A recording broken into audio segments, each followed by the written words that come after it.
이제 욥기라는 대장정의 그 마지막에 이제 도달했습니다.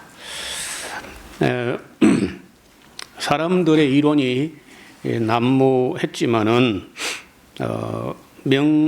명확하고 또 확정적인 어떤 논리는 나오지 않았습니다.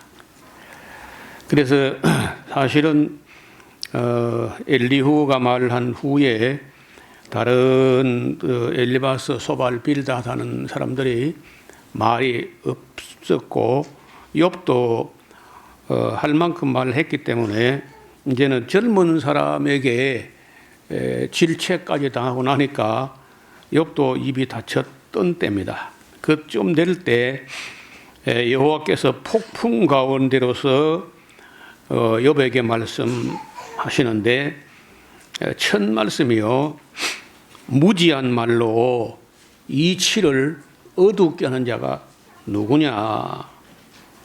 욥을 보고 하는 말입니다. 사실은 자기들 딴에는 있는 지혜와 지식을 다 끌어 모아 가지고 하루 종일 때까지 토론을 다 했는데 하나님의 최종 평가는 다 무지한 말, 다 무지한 말들이다. 이 말은요, 욥만 아니라 또 친구들뿐만 아니라 우리 모두도 말이 많으면 실수가 더 많이 나오게 되고 또 우리가 뭐 안다고 지식을 가지고 떠들어도 나중에는 손으로 입을 가리우게 된다는 거예요.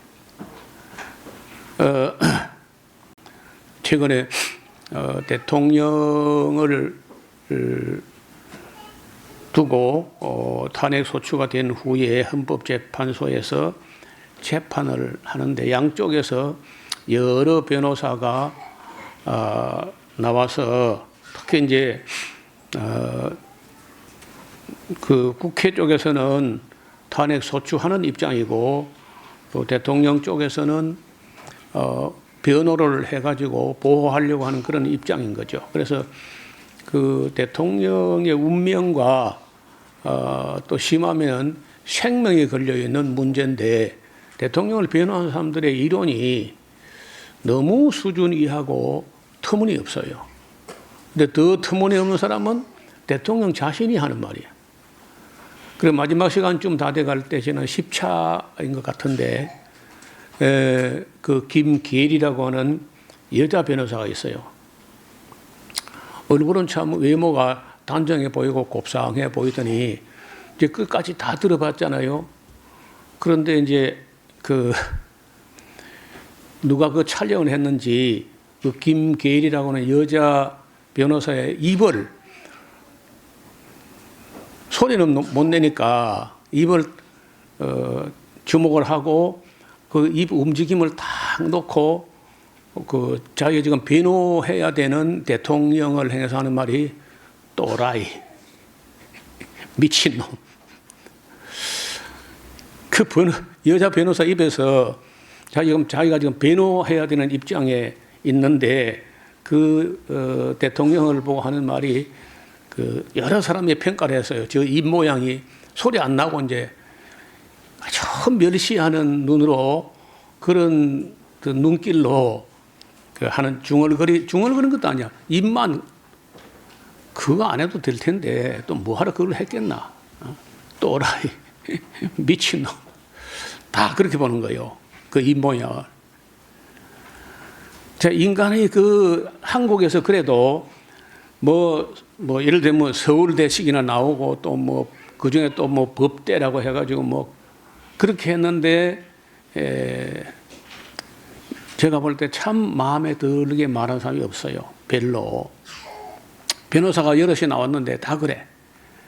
심지어 가짜 뉴스에 휘둘린 그런 말도 안 되는 걸 가지고 변호한다니까 더 무시를 당하는 겁니다. 그래서 인간들이 입에 거품을 물고 많이 떠들어 봐야 대개 무지한 말로 이치를 어둡게 하는 쪽으로 가요. 여러분, 우리 인류 역사에 뭐 그 그 성현이다 할 정도 혹은 철학자다 하는 그런 사람 중에 유명한 사람이 있는데 그 사람이 소위 소크라테스라는 사람이야. 우리는 소크라테스에 대해서 많이 알지 못해요. 왜냐하면 책을 한 권도 안 썼어. 소크라테스가 자기 속에 있는 그런 생각을 책을 썼다든지 했으면 우리가 좀 알 텐데 잘 몰라요. 플라톤이라든지 이런 사람들이 이제 그 소크라테스의 강의를 들었던 걸 기억해가지고 썼는데 뭐 그렇다고 뭐 소크라테스랑 깊은 속내를 우리가 다 알 수는 없는 일이죠. 근데 소크라테스가 유명한 말 중에 한마디는 뭐 이미 다 우리가 알고 있는 이야기인데 사람들 보니까 알지도 못하면서 주장을 많이 한다는 거야. 그래서 소크라테스는 뭐라 하냐면요. 보니까 사람들은 자기가 뭘 모르는지를 모르는 것 같은데 나는 한 가지 내가 뭘 모른다는 것을 안다. 그런 유명한 말을 남겼어요. 우리가 뭘 아는 것 같아도 사실은 아는 게 아주 일천하다는 거예요. 자기 머리카락인데 자기가 몇 개인지 몰라.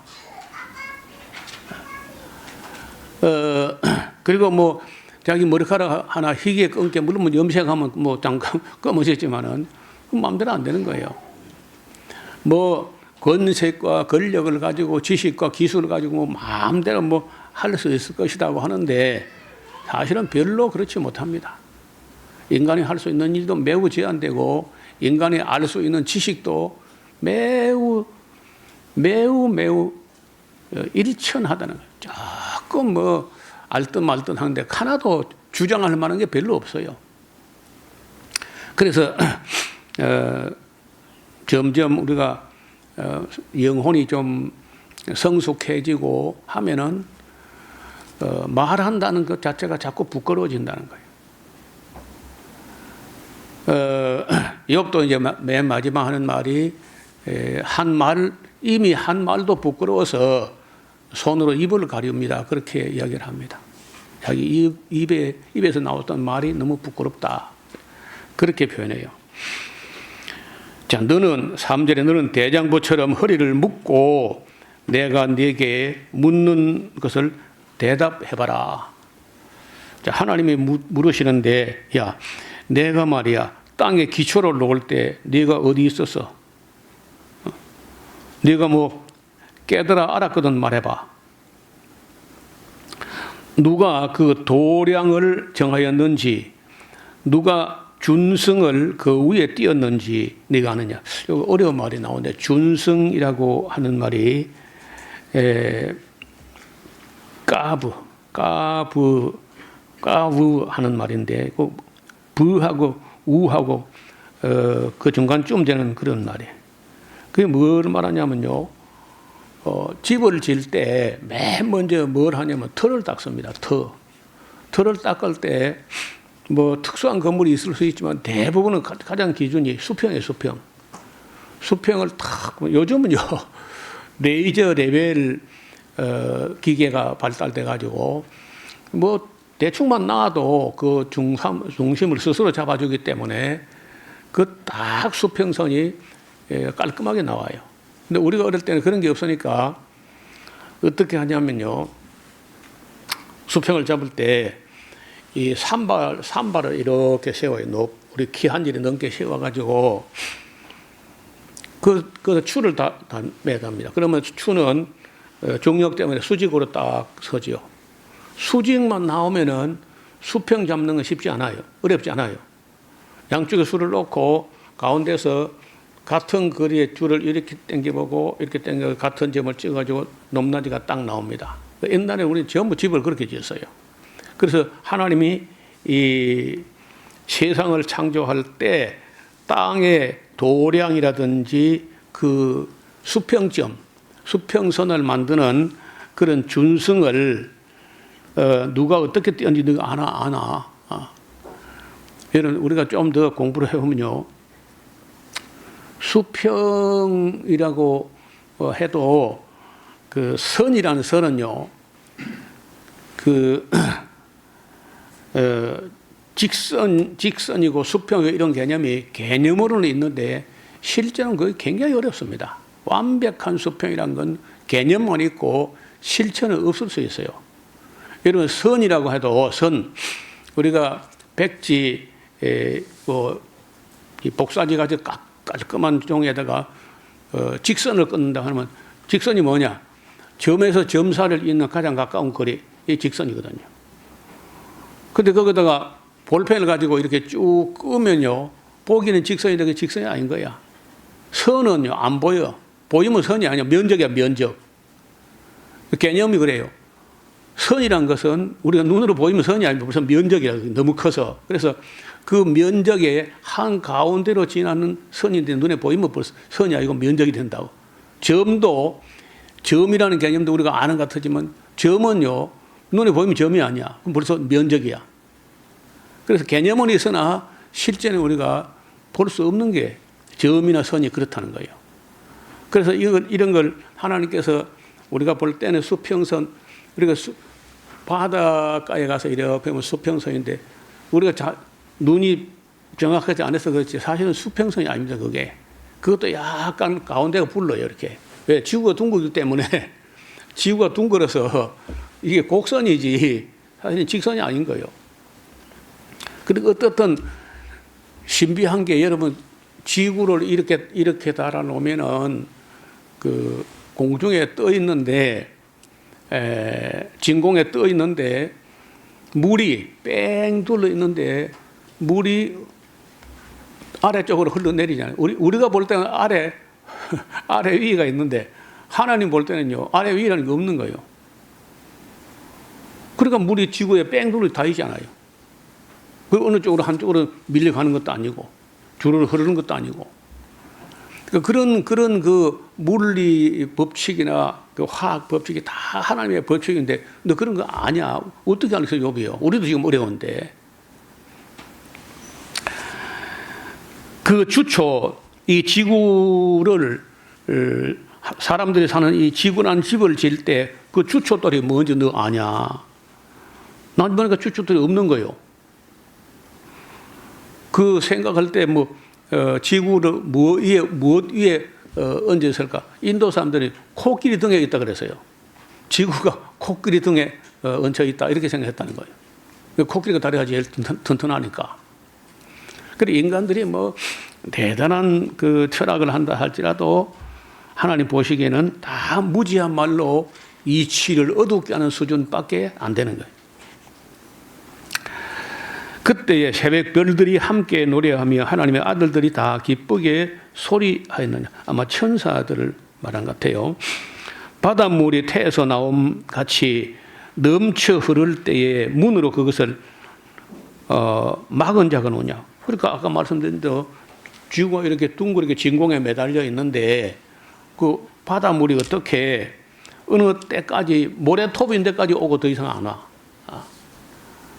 왔다 가도 금방 돌아가야 되고 그렇잖아요.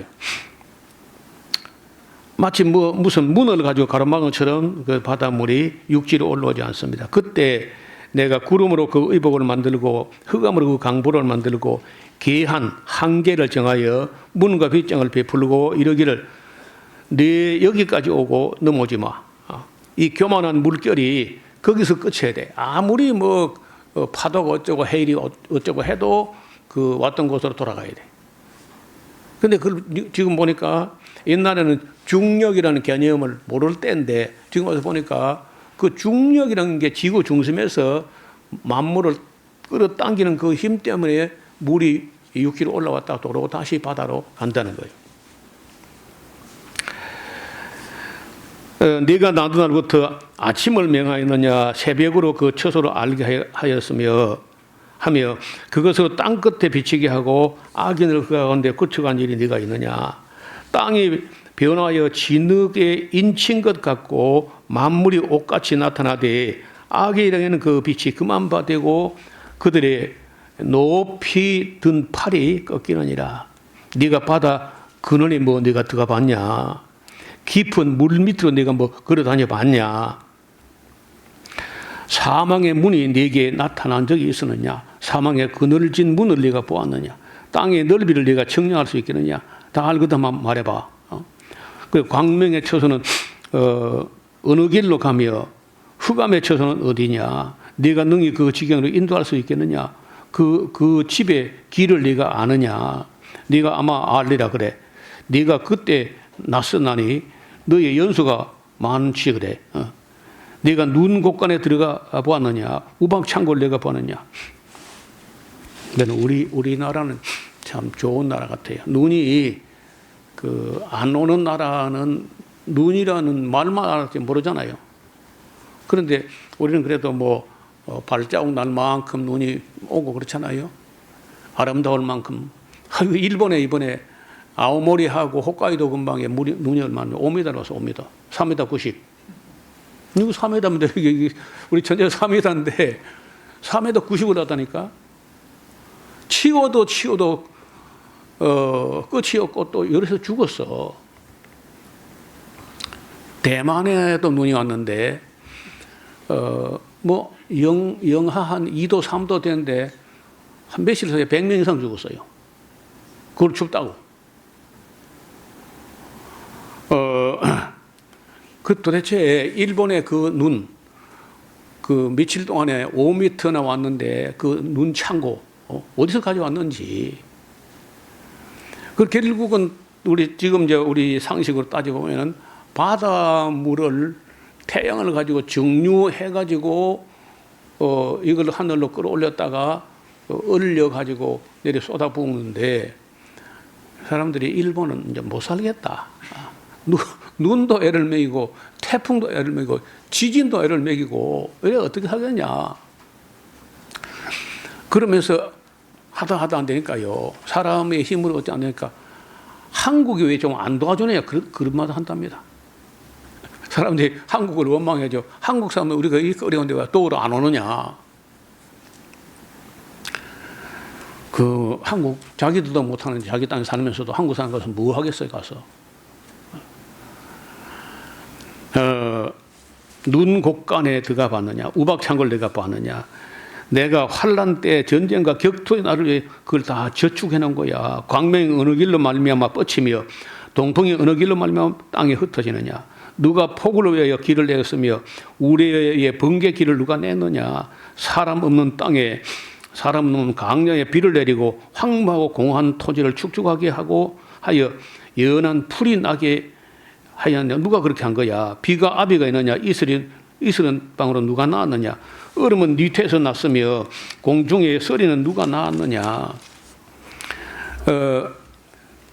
물이 돌같이 굳어지고 해면이 어는데 그 누가 그렇게 하느냐.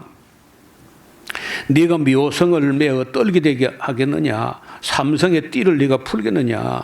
그 오리온자에 보면은요 별이 약간 삐딱하게 세 개가 이렇게 딱 삼성이 있는데 그걸 네가 풀어내겠느냐. 북두성과 그 속한 별들을 네가 인도하겠느냐. 네가 하늘의 법도를 네가 아느냐. 하늘로 그 권능을 땅에 베풀게 하겠느냐. 네 소리를 구름에 울려 큰 물로 네게 덮이게 하겠느냐. 네가 번개를 내어서 가게 하되 그것으로 네게 우리가 여기 있나이다 하게 하겠느냐. 가슴속에 지혜는 누가 준 것이며 마음속에 총명은 또 누가 준 것이냐. 누가 지혜로 구름을 계속하겠느냐. 누가 하늘의 병을 쏟아 티끌로 진흙을 이루며 흙덩이로 서로 붙게 하겠느냐. 여러분 우리는 그냥 흙덩이라는 게 그냥 뭉치면 점성이 있으니까 뭉쳐 서로 붙는 거지 이렇게 생각할 수 있으나 그 흙덩이가 서로 붙게 하는데 그건 중력하고는 다른 문제야. 그래서 어떻게 흙이 이 덩어리가 돼가지고 입단화 되느냐. 여러분 만약에 흙이 입단화가 되지 않고 재처럼 풀풀 날리면요. 그건 곡식도 안 되고 아무것도 안 돼. 근데 거기에는 수많은 곰팡이와 방선균과 이런 것들이 흙덩이가 흙알갱이가 서로 엉기고 붙게 점성을 띠게 하는데 거기 무슨 폴리유로나이드라는 이런 물질이 있어가지고 흙덩이에 서로 붙어야 그 작물이 자라요. 그 재처럼 풀풀 날리고 하면은요, 그걸 보통 우리가 해식은 땅이라고 하는데 그 떼알 조직, 이 흙 입자가 떼알 조직으로 마들마들하게 이렇게 뭉쳐지는 땅이라야 공기도 통하고 거기에 미생물도 살고 또 이 영양분을 분해하고 이렇게 하는 거 돼 있어요. 제가 처음에 이 토양에 대해서 그 뭐 영 젊을 때인데 그 공부를 하면서 그냥 흙덩이가 아닌 거야. 그 우리 엄지손가락 한 마디만큼 되는데 그 10억 마리의 세균이 있는 거야. 그래서 유기물, 무기물, 미생물, 유기물, 무기물, 미생물의 세 가지가 잘 조합되어 있는 흙이라야 그게 참 토양인 거예요. 그렇게 해서 그 토양이 제대로 돼야 곡식도 되고 과일도 되고 채소도 되고 또 우리가 숨쉴 만한 공기를 자고 나면요 78대 21로 딱 맞춰요. 우리가 뭐 온갖 그렇게 산소를 태우고 또 가스를 내보내고 뭐 메탄을 내놓고 온갖 인간이 하는 건 꼭 못된 것만 하는데 그래서 자고 나면 다 78대 21 질소가 78%고 산소가 21% 딱 맞춰놓는 거예요. 여러분 배 안에 배를 자동차는 우리가 보통 1년이나 2년 뭐 이렇게 검사를 받는데 배는 5년마다 검사를 받습니다. 종합 검사를. 그걸 받는데 제일 배 검사 받기 위해서 힘드는 게 그 스크류를 다 빼가지고 소재하는 것과 맨 마지막 소재라는 게 어디 하냐? 기름 탱크. 그 어마어마한 기름 탱크인데 기름도 그게 그 맑은 기름을 쓰는 게 아니고 되게 이제 중유 뭐 이런 걸 쓰기 때문에 그 찌꺼기가 거기에 뭐 찌꺼기에 끈덕이가 붙어 있으면 엔진이 상하기 때문에 그걸 다 닦아내. 하나도 없을 때까지. 닦았는데 그 들어가게 되면은 들어가기 전에 산소 그 기름 탱크 안에 산소 농도가 얼마 되는 거 재봐요. 재보는데 18% 이하가 되면 못 들어갑니다. 여러분 우리가 뭐 날마다 숨 쉬면서도 공기의 고마움을 잘 모르는데 만약에 산소가 좋다 해서 산소가 더 많아져 가지고 21%가 아니고 24% 되면요 어느 가정주부가 가스레인지에 켜자마자 지구 전체가 불타버립니다. 24%면 되면은 반드시 17% 이하 되면요 내일 아침에 아무도 일어나지 않습니다. 다 질식에 죽는 거야. 그래서 우리가 성경 보면 호흡이 있는 자마다 여호와를 찬양하라. 그렇게 신묘막측하게 조정을 한다는 거예요. 그 누가 조정하느냐면은 이 바다에 있는 해조류라든지 아니면 지구에 있는 그 탄소 동화 작용을 하는 식물 이파리가 우리가 숨쉴 만하게 하는 거거든요. 그런 걸 하나님이 다 우리 몸이 산소를 얼마만큼 비율로 질소하고 산소하고 공기 중 비율이 얼마만큼 돼야지 우리가 모르고 숨 쉬었잖아요. 하나님은 인간을 폐와 인체와 혈관과 미토콘드리아와 이런 걸 다 설계할 때부터 완벽하게 그렇게 설계한 거야. 우리가 뭐 알아야 말이지. 그냥 몰라도 숨 쉬는데 아무 지장이 없어요. 하나님께 그렇게 섬세하게 만드는데 여보를 보고 네가 뭐 아냐, 네가. 그래 우리가 하나님이 해놓은 일을 뭐 모든 만물 눈에 보이는 모든 것 만져지는 모든 것에 그 우연히 저절로 된 게 없는 거예요. 전부 하나님의 정밀 계산하에 이루어졌다는 거예요. 나는 볼 때마다 신비한 게 나무. 이 나무가 없으면 어찌 될까요? 그럼 보이는 게 다 나무잖아요, 거의 다.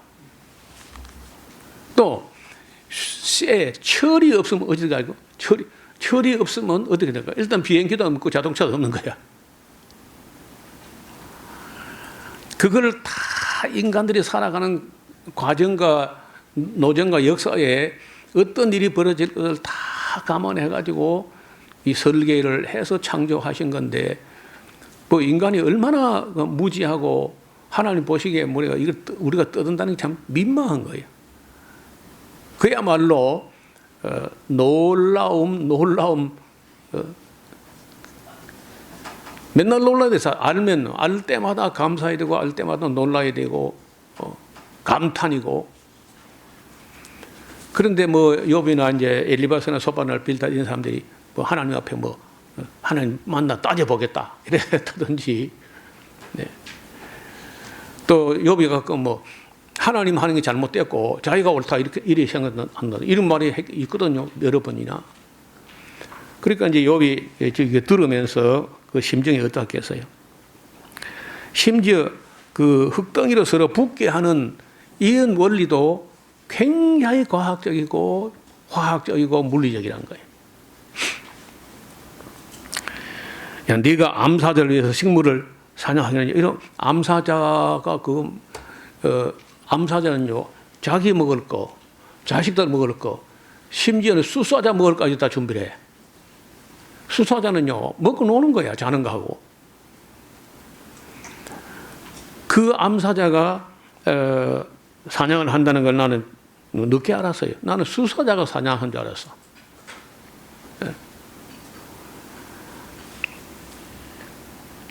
또 그것들이 굴에 엎드리며 삼림에 누워서 기다리는 때에 또 까마귀 새끼가 하나님을 향하여 부르짖으며 먹을 것이 없어서 오락가락할 때 그걸 위하여 먹을 것을 예비하는 자가 누구냐? 산염소, 산양이 새끼 치는 때를 네가 아느냐? 암사슴에 새끼 낳은 기한을 네가 알 수 있느냐? 그것이 몇 달 만에 만삭되니 네가 아느냐? 그 낳을 때를 네가 아느냐? 그것들은 몸을 구부리고 새끼를 낳아 그 괴로움을 지내버리며 그 새끼는 강해져서 빈들에서 길리우다가 나가고 다시 돌아오지 아니하느니라. 누가 들나귀를 놓아서 자유하게 하였느냐? 누가 빠른 나귀에 매인 것을 풀었느냐? 내가 들로 그 집을 짠 땅으로 그 사는 처소를 삼았느니라. 들나귀는 성읍이 찌꺼리는 것을 업신여기니 어거하는 자의 지르는 소리가 그들은 들리지도 않는다. 초장이 된 산으로 두루 다니며 여러 가지 푸른 것을 찾느니라. 들소가 어찌 절겨 네게 순종하며 네 외양가에 머물겠느냐? 내가 능히 줄로 들소를 메어서 일양을 갈게 하겠느냐?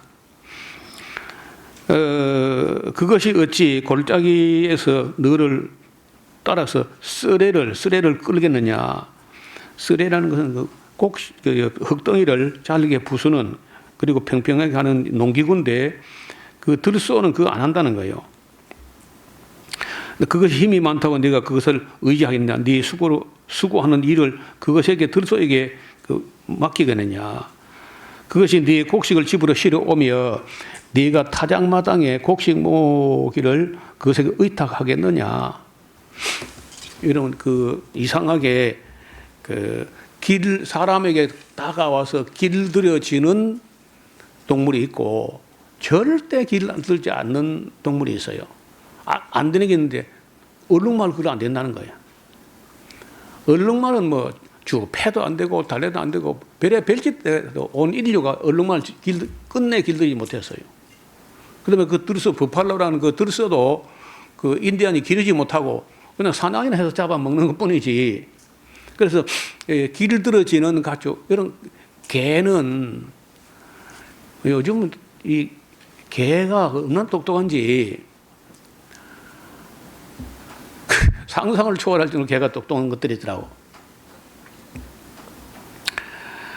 그래서 이 동물들이 다 길들을 같아도 길들지 않는, 예를 들어서 새들 중에 까마귀라든지 앵무새 같은 거는 잘 길들으면요 참 사람을 행복하게 하고 그래 보니까 귀엽기도 하고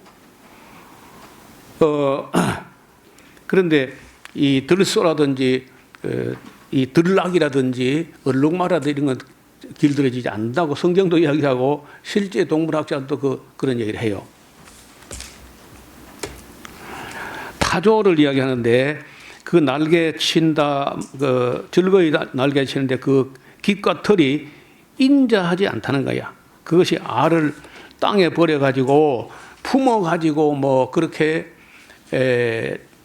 부화를 하는 게 아니고 타조는 그 흙에다가 모래에다가 이렇게 알을 놔놓고 그걸 품는 게 아니고 오히려 더운 지방에 있어 그런지 자기가 그 일에 서가지고 아래에게 엄마 타조가 그늘을 만들어줘 가지고 부화되는 그런 정도밖에 하는 게 없어요. 그리고 그 어떤 정도 없고 사랑도 없고 뭐 그렇다는 얘기를 여기 하고 있습니다. 이는 하나님께서 지혜를 타조에게는 안 줬다는 겁니다. 더 큰 덩치하고 빠른 발하고 이런 건 좋지만은 그 지혜는 별로 부여하지 않았다는 거예요. 그러나 그 몸을 떨쳐 뛰어갈 때는 말과 그 탄자를 우습게 여긴다는 거예요. 제가 어디서 들은 데로 같으면요, 시속 90km 달린다는 거예요. 타조가. 무슨 엔진도 아니고 발을 움직여가지고 시속 90km. 그 굉장히 빠른 거거든요. 또, 말의 힘을 네가 주었느냐, 그 목에 흩날리는 갈기를 네가 입혔느냐, 네가 그것으로 메뚜기처럼 뛰게 하였느냐, 그 위험스러운 콧소리가 두려우니라. 그것이 골짜기에서 허위고 힘 있음을 기뻐하며 앞으로 나가서 군사를 맞이하되 두려움을 비웃고 놀라지 아니하며 칼을 당할지라도 물러가지 아니하며 그 위에서는 천눈과 빛난 작은 창과 큰 창이 쟁쟁하며 땅을 상틀듯이 맹렬히 성내며 나팔 소리를 들으면 물러가는 게 아니라 그 나팔 소리 나는 곳으로 오히려 소소히 울며 멀리서 싸움 냄새를 맡고 장관의 호령과 떠드는 소리를 알아듣는다는 거예요. 또 매가 떠올라서 날개를 펴며 남방으로 향하는 것이 어찌 네 지혜로 말미암음이냐. 독수리가 공중에 떠서 높은 곳에 보금자리를 만든 것이 네가 명령을 해가지고 그걸 의지함이냐. 그것이 낭떠러지에 집을 지으며 뾰족한 바위 끝이나 험준한 데 거하며 거기서 움킬 만한 것을 살피나니 그 눈이 멀리 봅니다. 독수리가 시력이 얼마냐? 9.0이라는 거예요. 우리는 좀 2.0도 안 돼가지고 2.0도 우리가 눈 좋은 사람이 그렇잖아요. 근데 몽골 사람은요 5.0까지 간다는 거예요. 5.0. 9.0이면 어느 정도 시력이냐면요 1km 바깥에서 신문 위에 헤드라인에 읽을 수 있다는 거예요. 독수리가 1km 바깥에 멀리에 있는 신문의 굵은 글자, 헤드라인 글자를 독수리가 읽어낸다는 거예요. 그 정도로 시력이 누가 그런 시력을 줬냐는 거예요.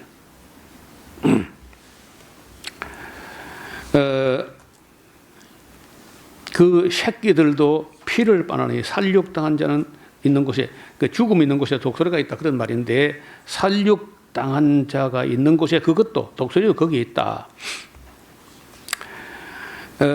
여호와께서 또 욥에게 말씀해 가라사대 변박하는 자가 전능자와 다투겠느냐? 하나님과 변론하는 자는 한번 대답해 봐라. 욥이 대답을 합니다. 여호와께 대답하여 그랬대 나는 미천하오니 무엇이라 주께 대답하리까? 손으로 내 입을 가릴 뿐이로소이다. 우리가 뭐 평소에 할 말이 많을 것 같아, 하나님 만나면 할 말이 많을 것 같아도 욥과 같이 하나님 만나면요 손으로 지금까지 한 말도 부끄러워서 손으로 입을 가리게 될 겁니다. 내가 한두 번 말하여 싸운 적 다시는 더하지도 아니하겠고 대답지도 아니하겠나이다. 여호와께서 폭풍 가운데서 다시 욥에게 말씀하셔 가라사대 너는 대장부처럼 허리를 묶고 내가 네게 묻는 것을 대답해봐라. 네가 내 심판을 피하려고 하느냐? 스스로 의롭다 하여 나를 불의하다 하느냐? 이게 문제라는 거예요. 욥에게 있어서 문제가 한 5가지 지적이 되는데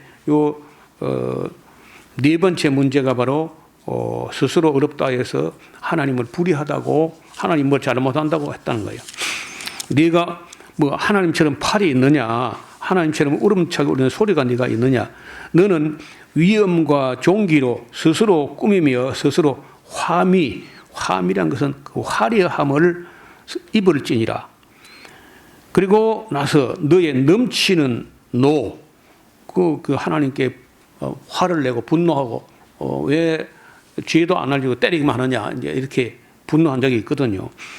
너의 넘치는 노를 쏟아서 교만한 자를 발견하여 스스로 낮추되 그 모든 교만한 자를 발견해 낮추며 악인을 그 처소에서 밟아서 그들을 함께 진토에 묻고 그 얼굴을 싸서 어두운 곳에 둘지니라. 그리 할 수 있다면은 네 오른손이 너를 구원하려 있다고 내가 인정하겠다. 그러니까 사람이 그 교만한 거 뭘 좀 알면요, 교만하다는 게 지식은 성경에도 지식은 교만하게 하는 것이고 사랑은 덕을 세운다 그런 말이 있는데, 욥의 그 교만, 다른 죄는 몰라도 교만한 건 확실해. 아니 그만큼 또 자기가 의롭고 정직하고 순전하고 하니까 교만할 만도 한데, 그래도 하나님께서는 그 교만을 질책합니다. 자, 15절. 이제 소같이 풀을 먹는 하마를 볼지어다. 내가 너를 지은 것 같이 그것도 내가 지었어. 근데 이 하마라고 번역된 이 말이 베레모트라고 하는 이 히브리어가 하마가 아닌 것 같아요. 하마로 번역하면 안 될 용어라. 왜? 그걸 묘사할 때 그 하마 꼬리는 보면요, 굉장히 볼품이 없어요. 돼지 꼬리만 해. 근데 여기 이 묘사한 걸 보면요, 그 16절 그 힘은 허리에 있고 그 세력은 배의 힘줄에 있고 그 꼬리 치는 것은 백향목이 흔들리는 것 같다. 그럼 하마가 아니죠. 하마의 꼬리는 돼지 꼬리만 한데 그게 무슨 하마의 꼬리가 백향목 흔드는 것 같다. 그건 말이 안 되잖아요. 그래서 이 베레모트라고 하는 이 하마라고 번역을 했는데, 이건 아마도 공룡 모습 같아요. 그때 뭐 욥이 살았을 때 공룡이 있었는지 모르지만 어떤 공룡에 준하는 큰 어떤 괴물인데 꼬리가 정말 크고 길어서 백향목을 흔드는 것 같이 그랬다는 거예요. 또 그 뼈는 놋관 같고 그 가리떼는 그 뼈대라는 말인데, 케렘이라고 하는 이 말이 그 뼈대, 큰 동물의 뼈대가 어마어마하다고 하는데, 그래서 이걸 아무리 봐도 하마는 아니고 무슨 우리가 잘 알지 못하는 큰 동물 같습니다. 자, 그것은 하나님의 창조물 중에 으뜸이라. 그것을 지은 자가 칼을 쥐었고 모든 들짐승에 노는 산은 그것을 위하여 식물을 내느니라. 그것이 연줄기 아래나 갈밭 가운데 못 가운데 엎드리니, 그 악어 중에 큰 그런 악어가 아닐까. 근데 또 악어도 나중에 따로 나와요. 이제 하수가 창이란다 할지라도 그것이 놀라지도 아니하고 요단강이 불어 그 입에 미칠 자도 약약하니 그것이 정신 차리고 있을 때 누가 능히 잡을 수 있겠으며 갈고리로 그 코를 깰 수 있겠느냐. 내가 능히 낚시로 악어를 낚을 수 있겠나? 노끈으로 그 혀를 맬 수 있겠나? 줄로 그 코를 깰 수 있겠나? 갈고리로 그 아가미를 깰 수 있겠느냐? 그것이 어찌 네게 연속 강구하겠느냐? 유순한 말로 네게 이야기하겠느냐?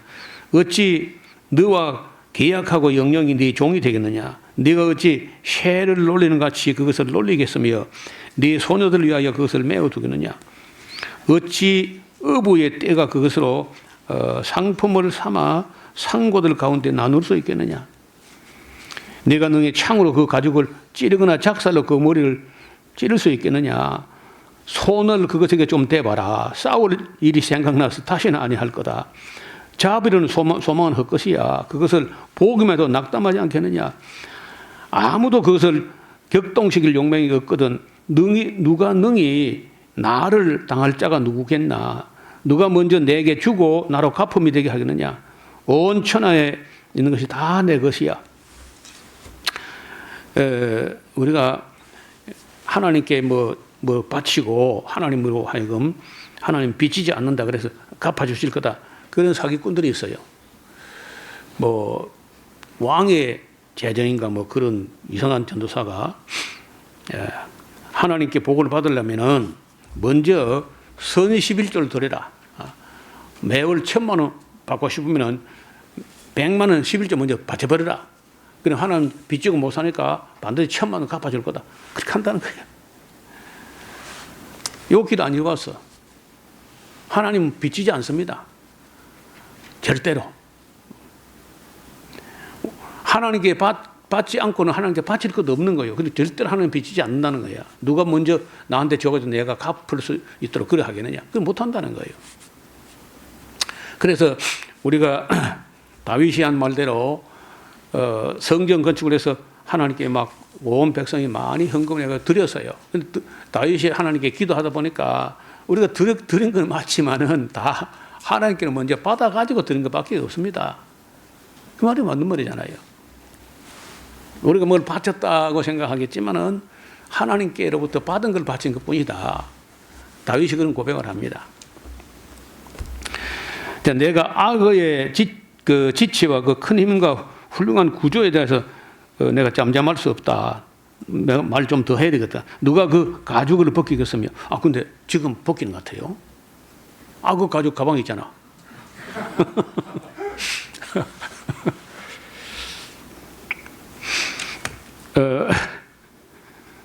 그 아가미 사이로 들어가겠는고 누가 그 얼굴의 문을 열 수 있을까? 그 들어있는 이빨만 해도 두렵구나. 견고한 비늘은 그 자랑이라.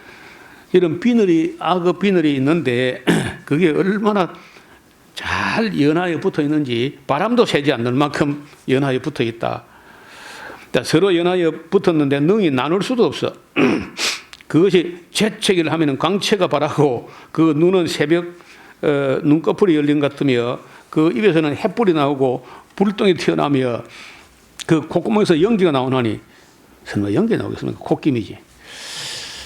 마치 솥이 끓는 것과 갈대에 타는 것 같구나. 그 숨이 능히 숯불을 피우니 불꽃이 그 입에서 나오며 힘이 그 목에 뭉키었고 두려움이 그 앞에서 뛰는구나. 그 살의 조각들을 서로 연하여 그 몸에 경과하여 움직이지 아니하며 그 마음이 맷돌 아랫짝 같아. 마음이 맷돌같이 단단하니 그 단단함이 맷돌 아랫짝 같구나.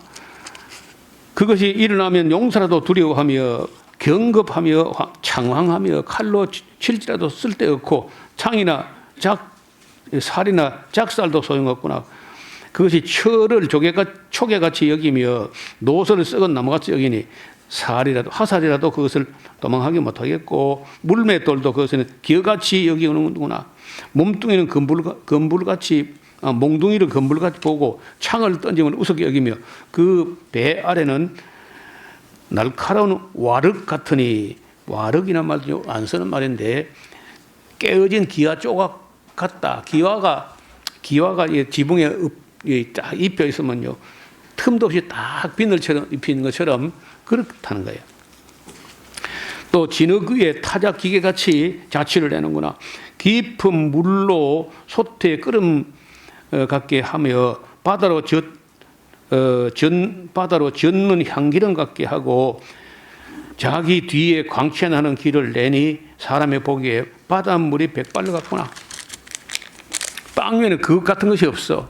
두려움 어깨에 지음을 받아. 그러니까 그 악어는요 공포란 단어가 없대. 두려움이라는 단어가 없어. 아무것도 두려워하지 않아. 뭐든지 물고 뭐든지 흔들어. 그 목하고 허리하고 꼬리에 가지고 이렇게 흔들어 버리면요 누 같은 큰 송아지만한 그런 것 그냥 물고 그냥 흔들어 버려. 그 어마어마한 힘인 거죠. 자, 욥이 이제 회개하는데요. 42장 욥이 여호와께 대답하여 가로되 주께서는 무소불능하오시며 능치 못한 일이 없다 그 말이죠. 무슨 경영이든지 못 이루실 것이 없는 줄 아오며 무지한 말로 이치를 가려운 자가 누구겠습니까? 내가 스스로 깨달을 수도 없는 일을 말하였고 스스로 알 수도 없고 헤아리기 어려운 일을 말하였나이다. 내가 말하겠사오니 주여 들으시고 내가 주께 묻겠사오니 주여 내게 알게 하옵소서. 내가 주께 대하여 귀로 듣기만 하였사옵더니 이제는 눈으로 주를 비옵나이다. 그러므로 내가 스스로 한탄하면서 티끌과 재 가운데서 회개하나이다.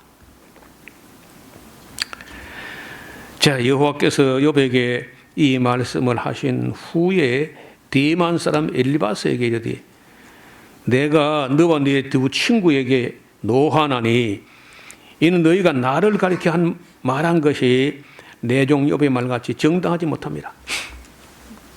여러분, 우리가 하나님이 하신 말씀을 우리가 이야기할 수 있으나 하나님이 어떤 분이신지 말 못합니다. 하나님에 대하여 말하지 못해요. 우리 이 종교개혁자들이 그 종교개혁을 해가지고 영국에서 후에 교리문답을 만들 때 네 번째 요리문답 항목이 하나님은 어떤 분이시뇨 하고 이제 문항을 만들어 가지고 151명의 학자가 모여 가지고 토론해요. 하나님은 어떤 분이라고 교회 앞에 성도에게 가르쳐야 되겠나 하고 그 모여서 하나님은 어떤 분일까 하고 하나님에 대하여 말을 하는데 끝이 안 나. 누가 하나님 이런 분이다 하면 그럼에도 이제 그게 다가 아니다. 또 다른 사람이 하나님 이런 분이다 하면 그럼에도 있지만 그게 다가 아니다. 그래서 아무래도 답이 안 나오는 거예요. 아니 하나님이 어떤 분인지를 알아야 우리가 섬길 수 있을 텐데 하나님이 어떤 분이시냐. 요리문답 만들 때 네 번째 항목 하나님은 어떤 분이냐. 그거 제일 어려워가지고 한 날이 다가도 안 돼. 그래서 점심때가 되었어. 그 점심때가 돼가지고 이제 점심 먹으러 가야 되는데 사회자가 어떤 장로님이 오전 회의 마치는 기도를 드리시고 식사한 후에 다시 모이겠습니다 하고 기도를 하게 했어요. 그 장로님 121명의 목사와 30명의 장로가 모여가지고 151명이 모여서 영국에서 최고 신학자가 모인 겁니다. 근데 그 장로님이 기도를 하는데 하나님께 영광을 돌려가지고 뭐 전능하시고 유일하시고 참되시고 선에 있어서 한량 없으시고 지극히 선하시고 어쩌고 하니까 다 점심 먹으러 가기 전에 바로 그분이 하나님이다. 그런 분이시다. 그렇게 했는데 지금 읽어보면요. 많이 미흡해. 많이. 그래서 여기 지금 우리가 하나님은 이런 분이시다고 말하다가는 실수합니다. 그것 하나님이 어떤 분이시다 그거 말한다는 건요. 어떤 신학자도 대답을 못해. 그래서 여기 지금 욥도 하나님에 대해서 말했는데 뭐 틀린 게 많고 엘리바서 소바를 빌다 하는 거는 뭐 말도 안 되는 소리 많이 한 거야. 하나님에 대해서 말하는데 여러분 누가 노우호 목사는 어떤 분이신가 하고 지 나름대로 막 댓글을 써요. 좌파 목사고 일단 좌파부터 나와요. 내가 어쩌다 좌파가 되는지 몰라.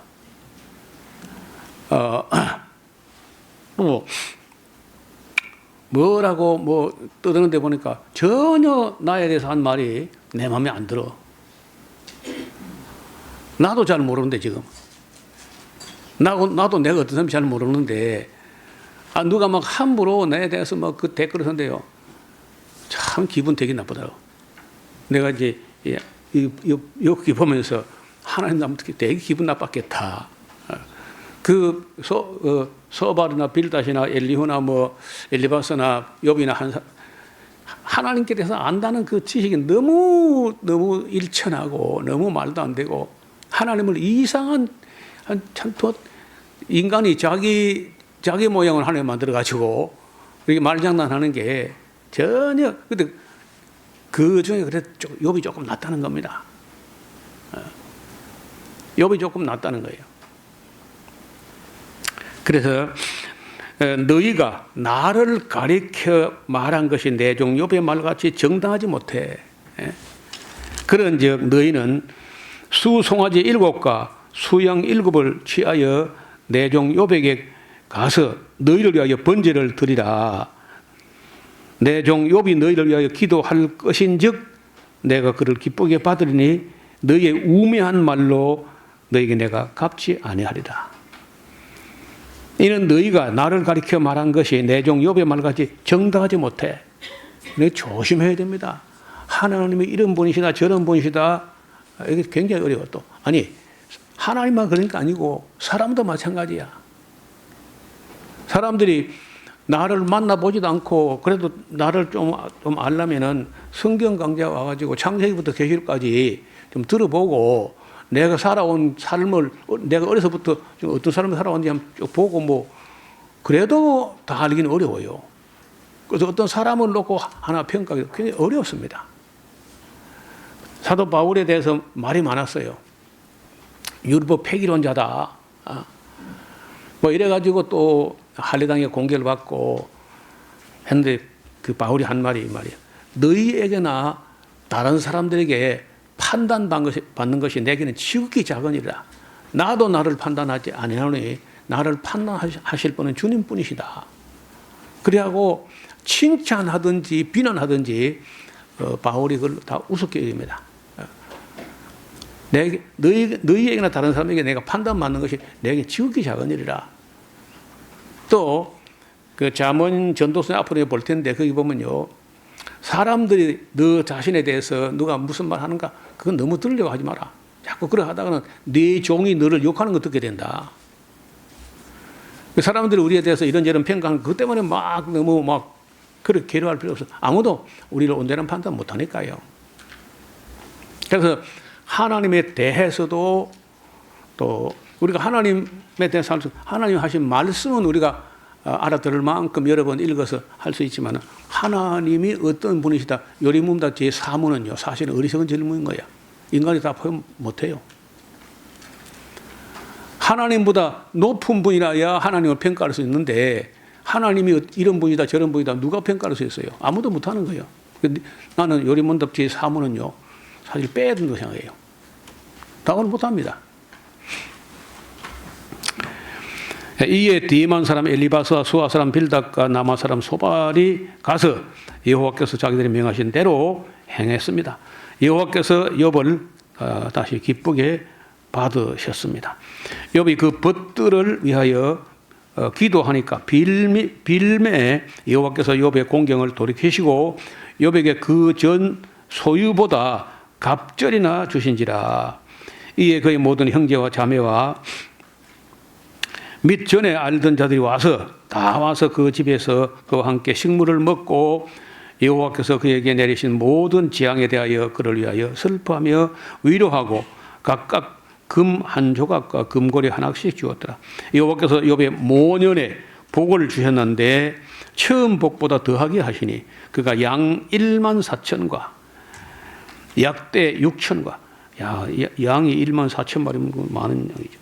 또 약대 낙타 6천 마리,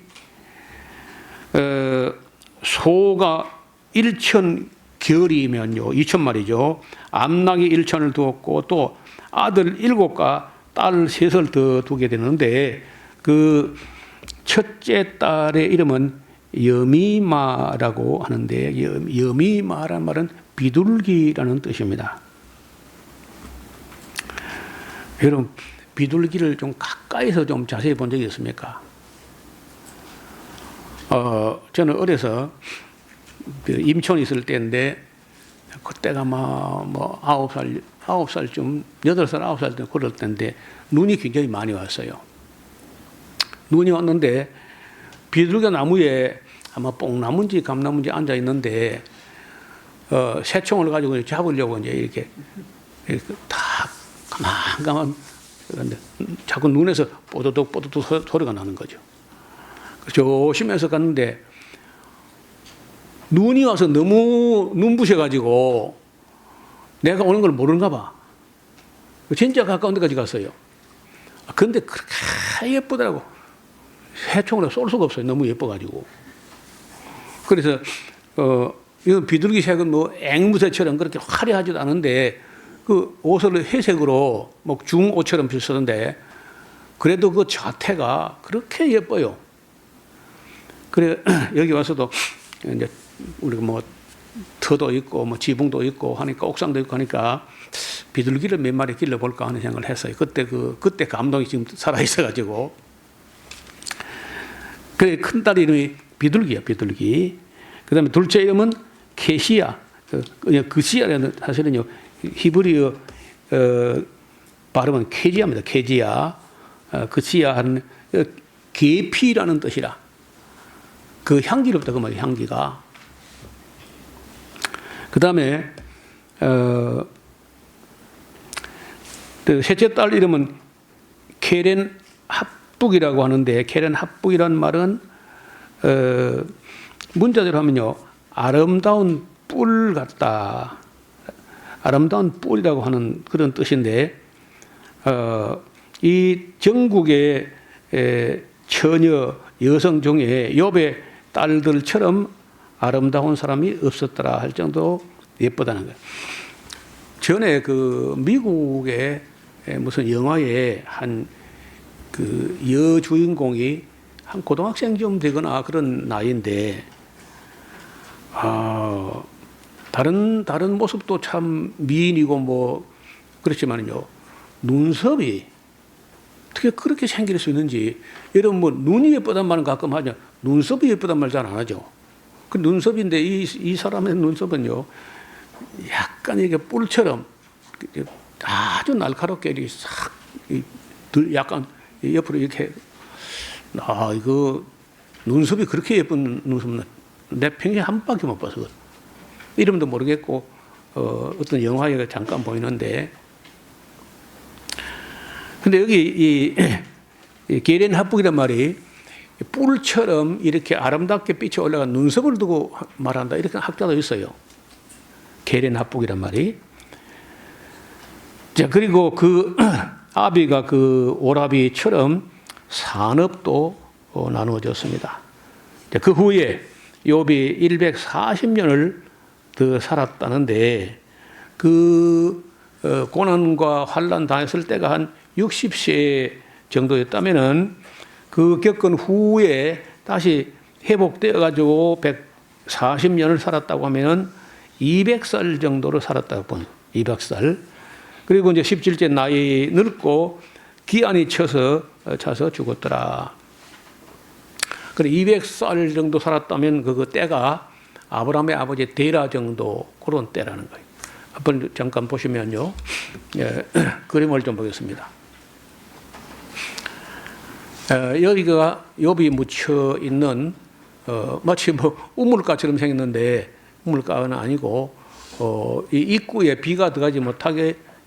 왜냐하면 이 욥의 무덤이 지하에 있어요. 그 지하에 있는데 여기가 이제 입구에 비가 안 치게 하려고 이렇게 만들었어요. 조금 더 보면은요, 여기 이제 산리 우르파라는 곳에 하란에서 38km 북쪽으로 올라가면은 산리 우르파가 있고 큰 도시입니다. 그리고 무덤으로 내려가는 길은 이렇게 아주 좁은 계단으로 둘이도 못 내려가고 하나씩 내려가고 하나씩 올라오고 그래야 돼요. 사람들이 얼마나 많이 오는지. 요 지하에 가면 이제 그게 가묘라고도 하고요. 실제로 있었던 것을 본따 가지고 후대에 만들었다 하는 그런 얘기도 있고, 어떻든 욥이 여기서 살다 여기서 죽은 걸로 그렇게 되어 있습니다. 여기가 뭐 여기 지중해고 여기가 이제 위에가 산리 우르파고 여기가 하란이에요. 요 사이가 48km 정도 되니까 한 30분 남짓 걸립니다. 금방 시내나 마찬가지. 여기는 큰 도시고 하란은 고대 우리나라가 경주 같은 그보다 더 작은 그런 마을이에요. 그 하란을 가서 보면은 그 이제 이 민속촌인데 아브람 시대 내지는 뭐 야곱과 이삭 그런 시대에 이런 식으로 집을 지었어요. 보기보다 방이 여러 개고 들어가 보면요 겨울에는 따뜻하고 여름에 시원하고 이 흙을 갖다 이 두께로 해가지고 보기보다 안에 들어가 보면요 굉장히 방이 큽니다. 여기가 아브라함이 탄생한 그 동굴입니다. 동굴 이 바위를 파서 동굴을 만들어 가지고 아브라함이 여기서 태어났어요. 하란에서. 여기다 아브라함 탄생 기념 그 이슬람 회당인데 이슬람 성지 중에 아주 유명한 성지입니다. 이 물에는 어마어마하게 많은 그런 고기가 놀고 있는데 그 사람들은 안 먹는다 하더라고요. 고기를.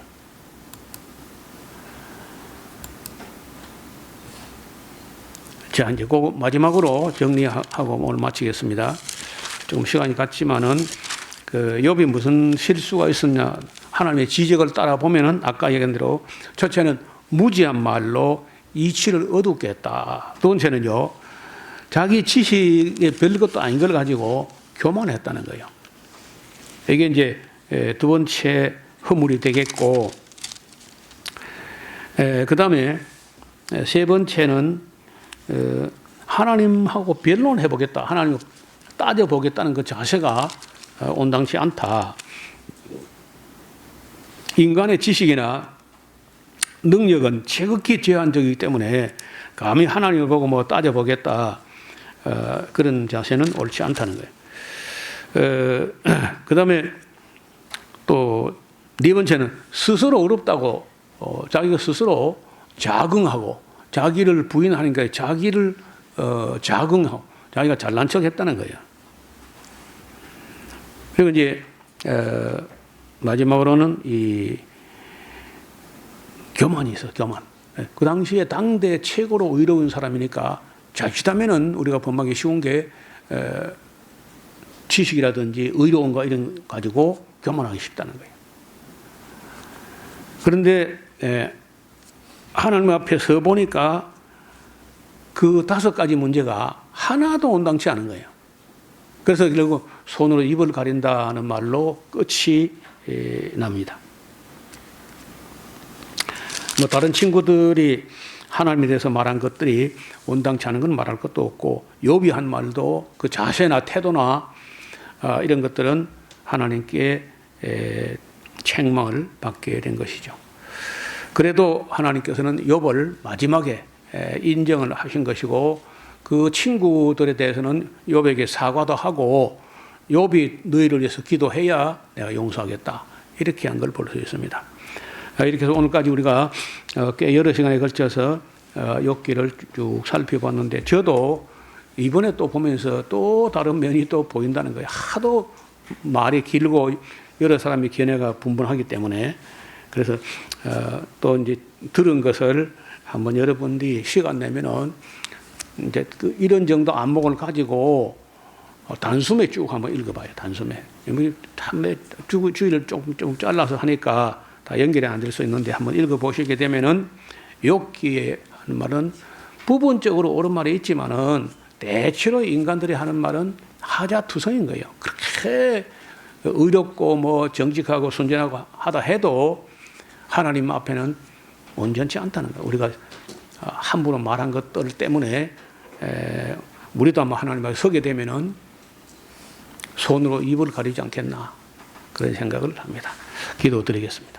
하나님 아버지, 오늘은 인간들의 이론이 다 끝난 후에 욥을 대하여 하신 말씀과 또 욥의 친구들이 한 말이 하나님을 가리켜 말한 것들이 욥의 말처럼 정당하지 못했던 것도 우리에게 알게 하셨습니다.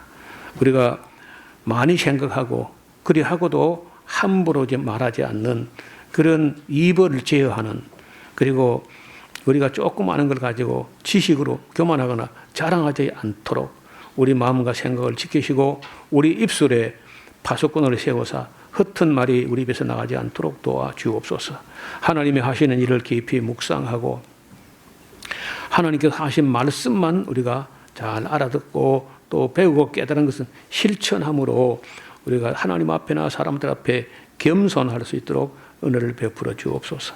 예수님 이름으로 감사드리며 기도하옵나이다. 아멘.